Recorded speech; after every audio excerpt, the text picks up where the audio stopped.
Welcome back to Four in Tow Podcast. I'm your host, Elizabeth, and I'm here to talk to you about my show.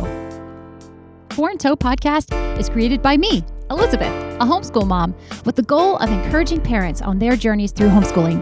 From unschooling to the classical approach, I explore all styles and forms of homeschooling, ultimately to remind you, the parent, that you've got this. From the Fade to Gray Network, check out the Four in Tow Podcast. All right, here we go. Hey everybody, welcome back to Four in Tow Podcast. Today is a little bit different. Fuck yeah. I have 3 guests. I have 3 guests on the call today. And they are going to give me a migraine. No migraines for you, Elizabeth. We're here to support you.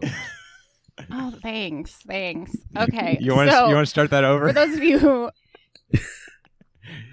or do you want to bleep out the F word? I don't know what to do now. All right, I'm starting over. This whole thing might get put in. We'll see. We invite people Of all backgrounds. to share their stories. Through nuanced conversations And forward thinking. and not taking ourselves too seriously. Everyone's story matters. Every voice is important. Life is polarizing But not everything is black and white. come join us. as we fade to gray. Fade to Gray is available anywhere you listen to podcasts. Head on over to fadetograypodcast.com for more information. Hey everybody, welcome back to Four in Tow Podcast. Ow! Today we have a little bit different show. It's kind of a new thing just today. So some of you may know that I'm on a couple other podcasts, including my husband's brainchild, Fade to Gray podcast. What? So, Say what? yeah. So I have the guys from Fade to Gray, including my husband, Omar. Say hi, babe. Hi, I'm being censored. Oh my gosh. They're censoring the black man Yes. today. Not just the black man. So if you are ever interested in listening to controversial topics or adult-themed show podcasts, go check out Fade to Gray podcast. And I'm making them behave themselves today with their language. So hard. It's so hard, Elizabeth. That's what she said. I understand that. So And Seth. along with Omar, we have Seth, who's a licensed clinical social worker. Hey there. Who With 2 master's degrees. 2 master's degrees. And we also have Christopher, aka Chris, who is a public school teacher. That's right. Right? Yeah. Teaching Spanish. Speaks many languages and can't math. I can't math.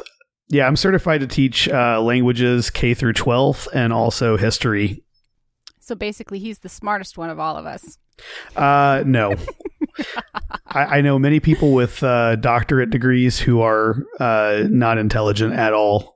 So the reason I had these guys on is because a couple weeks ago, I participated in Fade to Gray's online conference. We called it the Big Tent Revival. We had a bunch of speakers on that we went live on our Facebook page on Saturday. And then Sunday, it was amazing. Sunday, we went live individually. We all have different shows that we produce on our own as well. So I put my show up, Four in Tow Podcast, and basically I posed the question, so you want to homeschool, now what?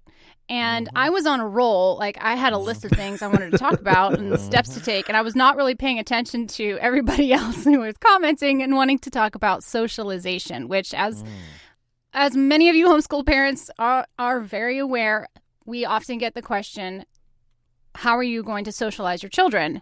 And I'm on this quest to try to flip the question of, well, what is socialization? Define socialization. What is it? What is the fear behind that question? And what is it that we can do as homeschool parents to either, I don't know that pacify the fear is the right way, but to combat that or to make sure that our children are socialized and not the bane of society's existence. So that's where we're at today. The bane of Well, I'm society. super excited about this conversation. Yeah, I don't know how to say that exactly. We want our kids, Just not to be weird. in my mind. It's okay. Okay, so yeah, that's where we want to go with this. But in my idea, any parent, doesn't matter how they school their children. The goal of any parent should be for their children to be well-adjusted adults. And what does that mean? What does that look like? To me, that's where I always start is, well, what does a well-adjusted adult look like? Omar brought up the first point. Let's talk about this. Not weird. You don't want your kids to be weird. So what does that, what do you mean by that? What does weird look like? I mean, to me, Yeah. I mean, I think that's a pretty common fear hopefully that's a concern for anybody who's raising their kids, that they don't want, their kids to be like too, I don't know. Weird is okay as far as like accepting who you are. I'm very weird. Let me just make that obvious. For me, when I say weird, I think about being in youth group when I was younger and the homeschool kids that I would see that smelled because they didn't bathe, they didn't, for whatever reason, think it was important to brush their hair, and they didn't know how to, it seems like they always had a lot of siblings and they would stay in packs, but it was kind of like they didn't know how to interact with the rest of us, and so it automatically made us treat them differently, not necessarily trying to, but it's just like they didn't want to socialize with us, it seemed like, almost. And so it was just kind of like, well, those, you just gave them space because they liked their weapons and stuff too. It's like carrying machetes and talking about like Royal Rangers and knots, and I'm just like, yeah, I'm cool. Do your thing. I don't want to piss you or your brother off, your family. I don't know. And so it seems like there is a lot of that. Obviously, not every homeschool family is like that. I've also seen some pretty amazing children come out and very well adapted human beings. I think I disagree with you, Elizabeth. I think that you and your siblings turned out very well. They may disagree, but I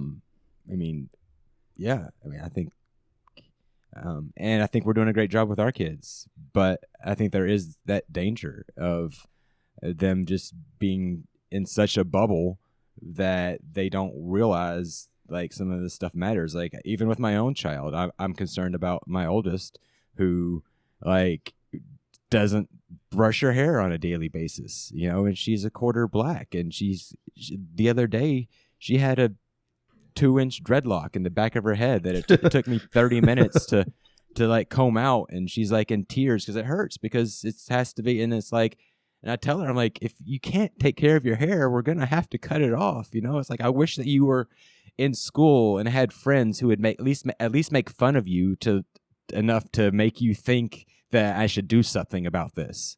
I don't want her psyche to like be bruised for the rest of her life because some mean girl picked on her when she was 10 years old. But that's what I was gonna say. So she needs friends to bully her. Extent, maybe. Yeah. Okay, I'll go there. Yeah. Whoa! The social worker just said bullying's okay. No, there is. Okay. Sorry, I'm cutting you off. Go ahead. No, go ahead, Omar. If you want me to, I'm not a huge anti-bullying person. I think that conflict is okay, and it's not what happens to you in your life, but how you respond to it. And as a father, I would help her understand that that's the real life. This is how life is. Have you seen our president? And so, I'm not going to try to raise my child to not be able to handle criticism or harsh words from another human being, especially if you can take those things and not be offended, not be the victim, and be like, oh, there's something here. Okay, I can better myself. Hygiene is important. And if that's what it takes for somebody to realize to care, then yeah, I don't know. Go ahead, Seth. So I'm obviously not going to advocate for bullying, but there is truth that adversity makes us stronger, and that we learn when we struggle. And if we keep, if we prevent difficulty, if we prevent people from being made fun of, if we prevent people from struggling, they'll never know what that's like. And so then what you're doing essentially is you're setting someone up for failure in the end, because they're going to turn 18, or I don't know how it works in homeschooling world, maybe 20, 25. When they move out on their own, 18. When they move out on their own, how are they going to succeed? Sometimes younger, Seth. Especially, We don't especially have extra grace. We don't. Especially if you Yeah. marry them off when they're 16 sometimes. We don't have extra grades. We don't have extra grades in homeschooling, but sometimes kids complete those grades faster. But yeah, keep going. It's okay. Well, but my question is, do they move out when they turn 18?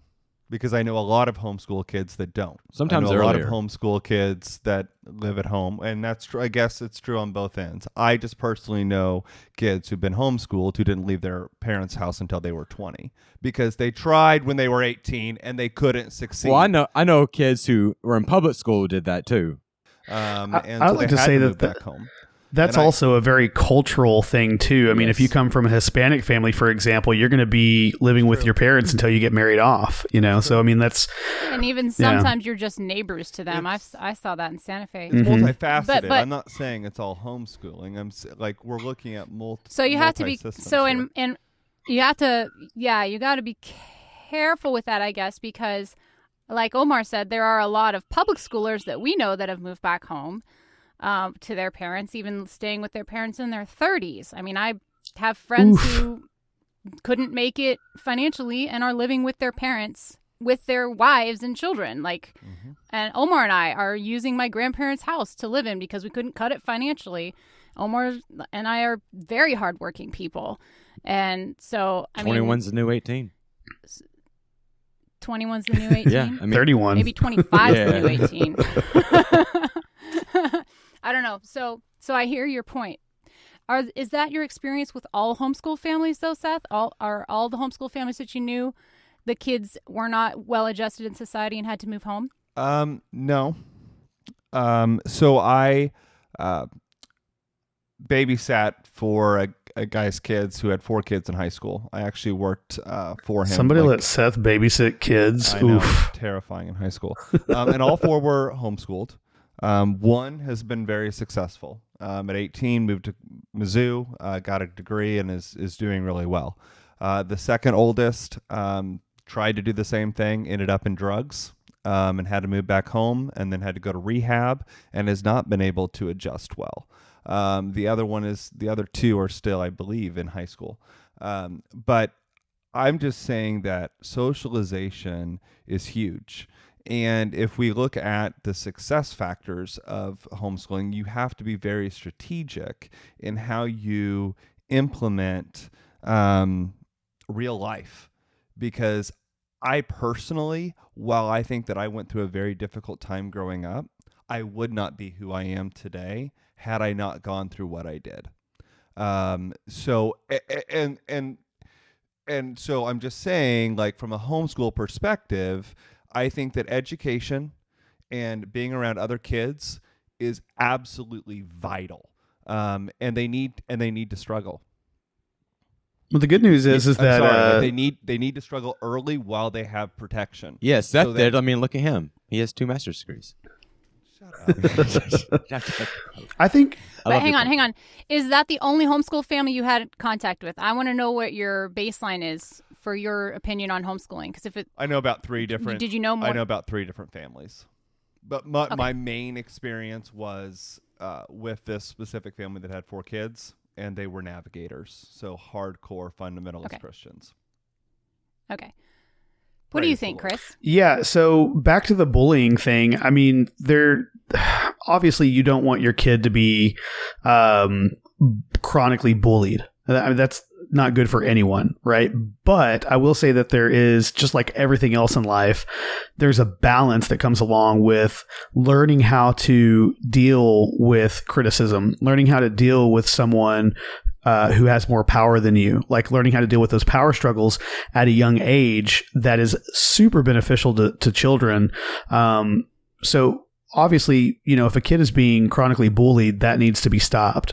But allowing them time to, try to figure that out on their own without intervening, I think if you're seeing it for the first time in kids being bullied, maybe ask them about it. Hey, like, how often does this happen? It's happened quite a bit, and if it's like not a big deal, maybe you don't intervene. I mean, obviously you intervene whenever it becomes a big deal, but yes, I think kids do benefit from a small amount of that struggle, right? It's not necessarily bullying. It's just, it's interactions with other kids. Kids can be extremely mean, and that actually teaches kids a lesson, even for the kids that are mean. Because if they're mean enough, well, if they're mean enough to all the kids aren't going to want to hang out with them, and then they'll learn a valuable lesson. Oh, I shouldn't be a dick. So it's actually valuable for kids to go through that. And I think Seth would say that they'll never have those interactions unless they're socialized in like a public school or anything. But I actually tend to disagree with that, because there's all sorts of socialization that can happen outside of a school setting, play dates, communities, like letting kids go out and, be on their own. If you remember, public school wasn't compulsory until 1852. So everyone that was, born before that, either they went to a private school, or some of them went to a public school, but a lot of them were just homeschooled, and they turned out fine. There's a huge list. All you have to do is go to Google and type it in, like successful people who are homeschooled. And I think you'd be very surprised with the amount of people who are very socially capable and are very successful that were homeschooled. So there's an argument in the homeschool community that says if we want to produce well-adjusted adults, the best way to do that is to introduce children to well-adjusted adults and teach them how to interact with them, rather than having them only interacting with children all the time. Not to say you're never allowed to hang out with other kids, but to say include adults in that so that you know how to interact. And the argument has been that a lot of homeschool kids usually can leave high school and communicate better with adults or people older than them than their peers. What would you say to that, Seth? Well, I mean, that might be true. But my whole thing is, whatever happened to the motto that it takes a village to raise a child? And I think that's kind of what you're saying. Think I'm the only one. What I'm saying, though, training my children? In a public school system, though, you have multiple teachers, you have administrators, you have other students. There's all these levels of support along the way. That is happening very little within our public school systems, because you have social. I will tell you. You hear about it in the news all the time. In my school district, as a social worker who's worked in a school district, I will hotline immediately. We have social workers and we have mental health professionals in almost every school system in the United States doing what we can to help. And most of these kids that are in our public school systems, a lot of them have really, really crappy home lives. And so there's multiple factors here. But what I'm saying is that I believe in our public school system, not just in its educational components, but also in the level of support across the different lines. So if you're going to try to implement what you were just talking about, is introducing homeschool kids to adults who are well adjusted, I mean, I think you need to be very strategic with that, and you need it on multiple levels, on a weekly basis, because that's what public school kids are getting that homeschool kids won't. So, okay, so that's a good point. The question is, how big of a village do you feel is acceptable? Because right now, my kids, if COVID weren't happening right now, my kids have me. COVID's messing everybody up. But if COVID weren't happening, I would have me teaching. Omar helps sometimes. My mom takes over lessons. That's all we family. have an art teacher, Mary Dickerson. Okay, so that's the first one that's outside of the family. Okay, Dickerson. Keep going. So okay, so the family doesn't count. I don't think so. I think the family is very important, but when we're looking at socialization, it needs to be people outside of the immediate home. It needs to be people who are not aunts, uncles, grandparents, because they're automatically going to love them and attribute to them. We need also support from outside parties. So, okay, you mentioned when one. You say that makes me feel very inadequate. Well, I don't mean to say it like that. As a person. Well, I don't mean to say it like that. That's what that makes it Well, I think that for socialization, you need support from multiple levels, not just your family. Because those I'm just saying, you don't want to set your kids up for failure down the road. They need to be able to have that socialization early so that they don't mess up when they graduate. So I'm going to keep going. We have Miss Mary Dickerson, our art teacher. We have music lessons with Miss Ashley. We have bi-weekly play dates that we do lessons with other homeschool families. There's right now, Nikki is one that comes to mind that we've been able to schedule regularly. Other schedules happen, so it doesn't always work for some of the other people, but Jamie has been one. Nikki has been one. Sheila has been one. So those are outside of the family, but we're still working together with each other's kids. Now, other kids that my kids are coming in contact with, the art class has 6. They do They do things with the librarian at the library, and that varies. They've done music classes with anywhere from 1 to 6 other children. Then they've had their friends group ranges to, there's about maybe 15 to 20 kids that we get together with. Oh, Stephanie is another adult that has come and done nature studies with us, and her kids, her son. And so how big of a village do you need to make it be effective, I guess? I think it's important to remember also that, 100 years ago, people didn't live so close to each other so as to be able to do all the things you're doing, Elizabeth, and kids didn't necessarily need that many people to help them develop.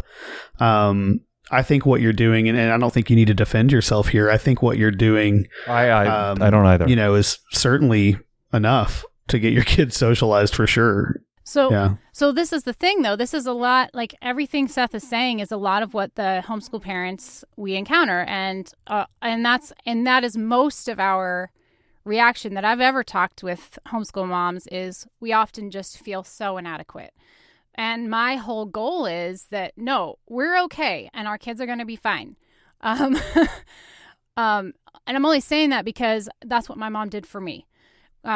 She had us in a weekly co-op. She would take us to the YMCA for swimming lessons. She would take us to the library. We would take books out. Now, we didn't ever do any of the programs that were offered at the library, but they were available to us.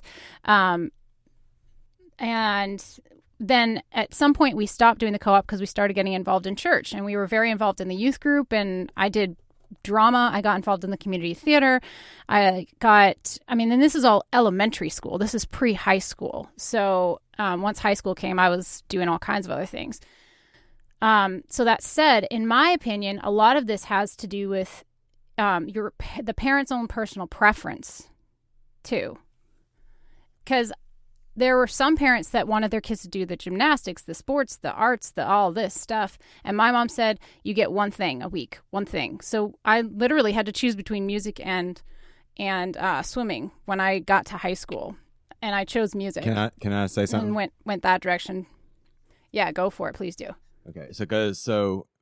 There's definitely nuance to this conversation and answer. And I was public schooled my entire life. I don't have nearly as much faith in the public school as Seth does. But like I said before, I do see value in what the public school does offer as far as, I'm not going to say it was some of the best time of my life because it wasn't, but I mean, there are some fond memories. And so my best friend to this day that I met in public school, and that's been 30 years ago almost, so 25 years at least. So yeah, there's incredible value to it. I was a large child of color in an all-white school district. So the attention that I got from a young age wasn't necessarily good, and it definitely influenced how I see the world. But yeah, I don't think that I would have changed it. I love my family, but if that was the only experience that I had growing up, I still agree with Seth that I think the more exposure to the world at a younger age, the better.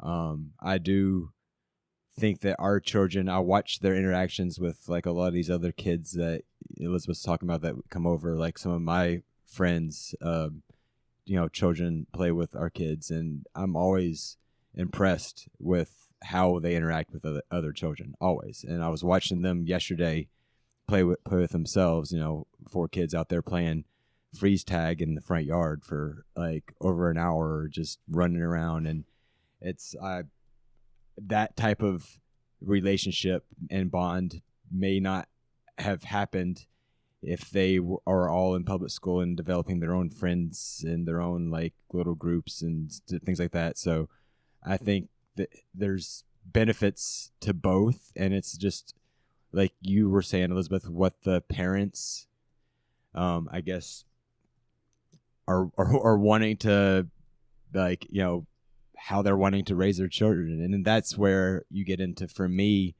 a lot of maybe the pitfalls to socialization, because a lot of, not all, but a lot of homeschool families are religious. And a lot of the socialization that happens is happening inside of religious circles. And for that, I think, is where a lot of the destruction or negative things by well-meaning people can happen. And so that's where I'm like, if that's the socialization, if that's so when you said, okay, you got to a certain point in your life where you quit having other socialization, and it all pretty much came from your youth group, and then you could only choose between like 2 different activities and stuff. I'm like, well, why? That's why, like, why does it have to be that way? It was a transportation issue. We didn't have enough cars to get us places. Right. But yeah, I get what you're saying. What Seth? You're pulling out. He's pulling out hair that he doesn't have. The public school systems offers transportation. So like there's your other thing here. Like there's benefits with the public school system in regards to resources that you don't have when you're out on your own. Like you're right. I'm sure transportation was an issue. Well, that's where the public school system comes in. Also, yeah. Can I just, as a public school teacher, can I just say something about that? Please. Some of the worst interactions that I've ever seen pass between kids happened on the school bus. There was this little girl named, well, I probably shouldn't say, well, she wasn't my student. It was whenever I was a kid on the bus. There was this little girl named Franny, and there was this jerk, who was in high school on the bus, and his name was John. And John was just mean to everyone. He was a bully. And Franny, obviously we picked her up from a poor area. Like, I mean, I lived in a trailer house growing up, so I'm not trying to judge or anything. But whenever they would get on the bus, they would smell bad. The parents, obviously didn't care about making sure that their hygiene was good. And anyways, Franny had... Those were public schoolers that smelled bad? Yes, that's right.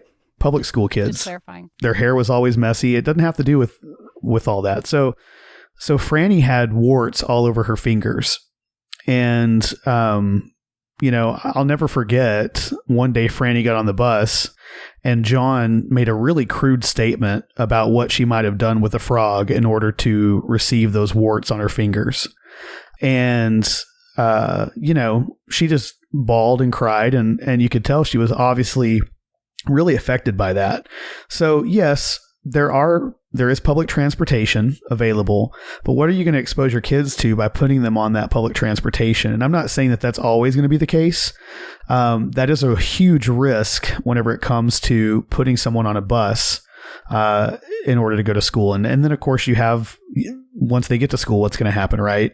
And I haven't even gotten into the fact that the majority of teachers that I have seen, and I've worked in a couple different schools over, multiple levels here, they're not really doing their job with fidelity. A lot of them literally just go, clock in, do the bare minimum for a paycheck, and then leave, and they don't really care about kids' lives.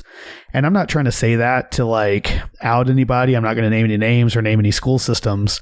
But when 65% of the teachers that I've worked with are like that, I would say that homeschooling is a great alternative to the public school education system. And that's coming from someone who I would say I'm a very good teacher.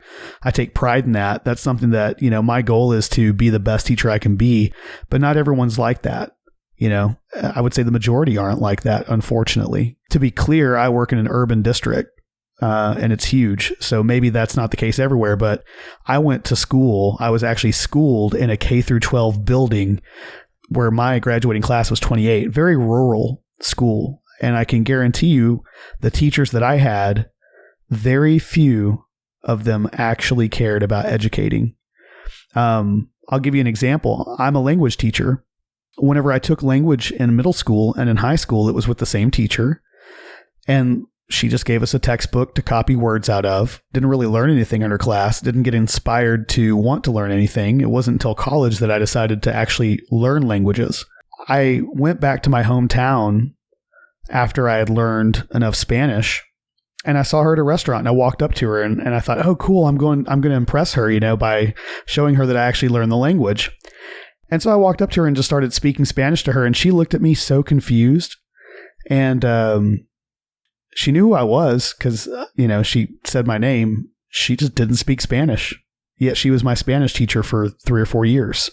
Blows my mind. She could quote you some words, some vocabulary words, but she didn't know what she was talking about as far as being an expert in that field. And that's not an isolated incident. I know it's anecdotal, right? But that's what you're dealing with when you're dealing with public education. It's hit or miss. You never know what you're going to get. So I want to go back real quick to something Omar said about homeschool groups and homeschoolers being mostly religious, and there's a big contingency of religious homeschoolers. I've seen that. I know about it. I grew up in that. I know all the things. I do want to say that as I have started homeschooling our kids, this will be our 6th year homeschooling this coming school year. I have seen such a big rise in the term secular homeschooling and secular homeschooling methods being introduced or reintroduced, because some of these have been around since the 1800s, that it actually has given me hope. And just for the listeners and for the sake of the conversation, but I have been on like a mini quest for the last maybe 4 years of trying to find the local homeschoolers in our area that would be more on the secular side, the ones who aren't so strictly religious, the ones who are okay with me having issues with church, having issues with God, and aren't scared of that. And I have found a few. They are in our area. We're very, there's a lot of fundamentalism in our area, a lot of very strict, a lot of people who tend to be pretty strict. But I have found them. And I found groups on Facebook of local-ish secular homeschoolers that I've been reaching out to and starting to develop a relationship with. So, listener, if you're one like me who's looking for them, it might take time, but you can find them, and you will find them. And especially now with COVID and parents and seeing the CDC guidelines, I know there's a lot of people who are starting to considering pulling their kids out of school in order to homeschool them, which, I think is fine for a year. I think it's a great idea. I think it would be traumatizing to go into school these days with the guidelines that CDC is putting around. But does anybody have final thoughts? Seth, you look like you're going to say something. I just feel bad for being so opinionated on this topic, and I just want to, especially for the homeschooling moms who are listening to this episode, I encourage you and I support you. I'm just speaking of my personal experience on these issues, in both babysitting homeschool kids and then struggling in high school severely around bullying.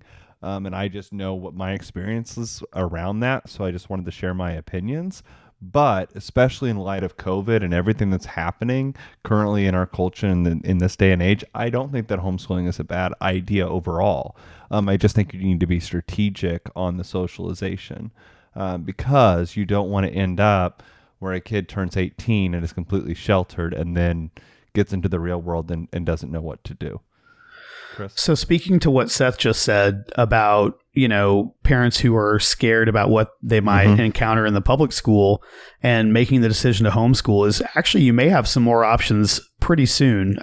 Education is completely changing. And in fact, my district has already made an announcement that we will not be returning to school like normal ever again.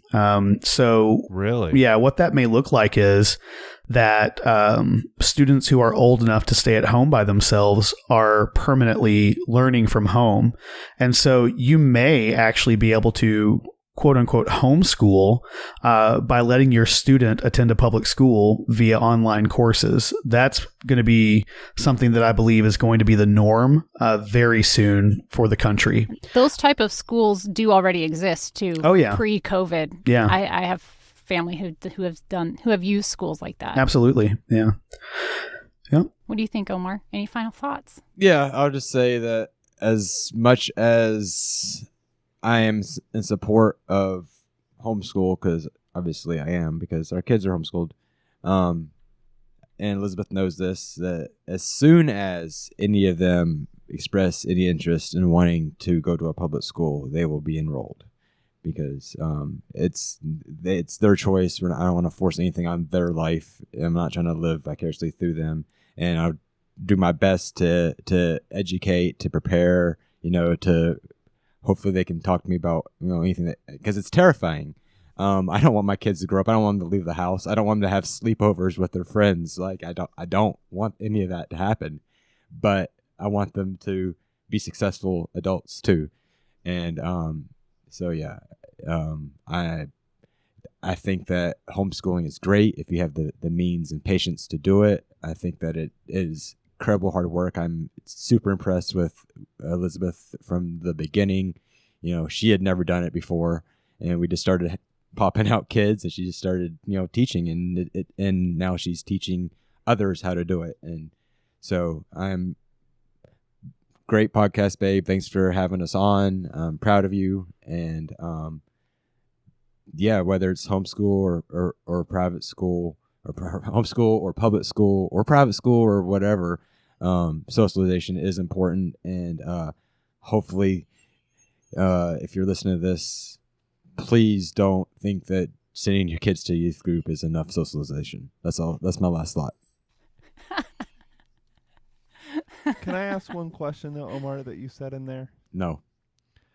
Did you say that you didn't want your kids to have sleepovers?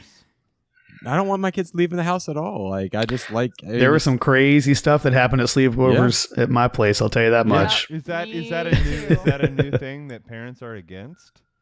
Like I didn't know you can't hang out with your friends. That's interesting. I didn't know. No, it's not. What are you confused about, Seth? You can't spend the night. You can't spend the night at a friend's I'm house. a father. I just don't want I want my kids. I don't want my kids going to their grandmother's house for a week. I don't like not being around my children. What do you? A young daughter going to a strange adult's house, or a son that you might not know that well. What do you not understand about that? Nothing. Like okay, so like for He's not a example. When I was growing up, I would hang out with my cousins all the time, and I would spend the night at their house. I had a friend. Wait, that's family. Adam, that who doesn't count. His parents, Adam's parents, were best friends with my parents. So it wasn't like I was going to some stranger's house. I was going to the president of the school board's house, whose son was in my class, and I would spend the night over there. Like that was huge for me growing up. So if that's something that is somehow against, I mean, I am thoroughly against no one's that. saying that. I think that it is important. Nobody. to hang out and spend, that's a great point, and thank you for making that point, Seth. That no one is saying that. I had a great time sleeping over at my friend's house and raiding their liquor cabinet. It was awesome. Well, yeah, me and my cousins discovered a lot of things together that I wish we wouldn't have. That's right. Ooh. There are stories, I tell you what. There's a family that our daughter has gone over to their house to spend the night. And I have only met the father once, and I have hung out with the mom like 3 or 4 times. But our daughter's gone to their house, and it was incredibly nerve-wracking to do that. But some of my better friends, like our friend Stephanie, our son went over and hung out with their family, and it was comfortable for us to send him there. And we were totally fine with that. But it's still like you still miss them when they're gone. It's like there's somebody missing from our house, and it's just it's just a parent and thing. it's not that I'm so worried that something bad or evil is going to happen to them. It's just I don't want my kids to grow up. They're out of your protection. Yeah, I don't want my kids to grow up. One day they're going to be in another state, in another country, and I don't want that to happen either, but I do at the same time. So, like, I want my kids to have friends. I want them to have sleepovers. I'm not going to tell them no when it comes up, but inside, it, like, rips me apart. Like, I'm like, they're growing up. Like, that's all that is. Like, there's no movement to... I mean, I don't know. It definitely is different than when we were growing up, though, Seth. I mean, I used to be able to ride my bike, to, like, I'd be gone all day. Like, my mom would just be like... Same. But that's... Right. So, and it's definitely a different day and age. And you definitely have to be far more careful around who you let your kids spend the night with. But I still think that you should allow, like, if it's a family friend and you trust the people, I think it's very important for childhood development to have some of those experiences. I agree. All of our kids have had sleepovers, including our youngest. And it's not about not allowing. Like, I allow my kids to do a lot of things that I don't want. And that's the whole point of them choosing whether or not they go to public school or homeschool. It's not my decision. It is my decision if I let them sleep out or not. I'm going to protect them, but I mean, I can't protect them from everything. You know what I mean? You can have the most trusting, like, that's what I was saying about youth group. I mean, like, you can think, because it's godly, or it's, you don't trust the system. As much as I don't trust the public school system, I don't trust the church system either to raise my child. And I hope not. They're my children. So, and I would let them spend the night out, but yeah, and they do, and they're going to more and more, but it still sucks. Chris, any last words? I mean, I feel like maybe I didn't really advocate for the public school system very much. I think public education can be great. But it's like anything else. Some people will do it with fidelity and some won't, So I had a great experience in the public school system, even though I had teachers that were less than inspiring. And I also, had really great experiences with friends and stuff, but you can also have the exact same experience with homeschooling. You can have neighborhood friends that you can make experiences with. I think the important thing here is to diversify the socialization of your kid, no matter whether they go to public school or homeschool. Make sure that they are getting out and being with people their own age, as well as people who are adults. If you can do that, and just like everything else, if you can balance that out, your kid will be more well-rounded, and it's really hard to mess up a kid. They tend to turn out pretty well at the end of the day. You know what I'm saying? Yeah, I like your point. For listeners, go back and listen to episode 28. I had interviewed two kids who, they're in their 20s now, who had been homeschooled. And we talked a little bit about this, where every form of education has its flaws. And we, kind of looking back on our own education, could pick out the things that educationally or socially were like, we missed there, my parents missed on that, and this and that. But we couldn't see that our public school friends on the other side of high school were any different. They had their flaws too, both socially and educationally. Ultimately, my philosophy is, and this is just my own personal thing, I really want to teach our kids to be lifelong learners and to care for other people, to be not only aware of themselves, but to be aware of other people. And so I'm going to do what I can to make that happen, no matter where they end up being educated. And right now, that's at home. So, and different people have different goals for their kids' education, but that's my goal. So, guys, I just thank you so much for being part of my show. And guys, listeners, go check out Fade to Gray.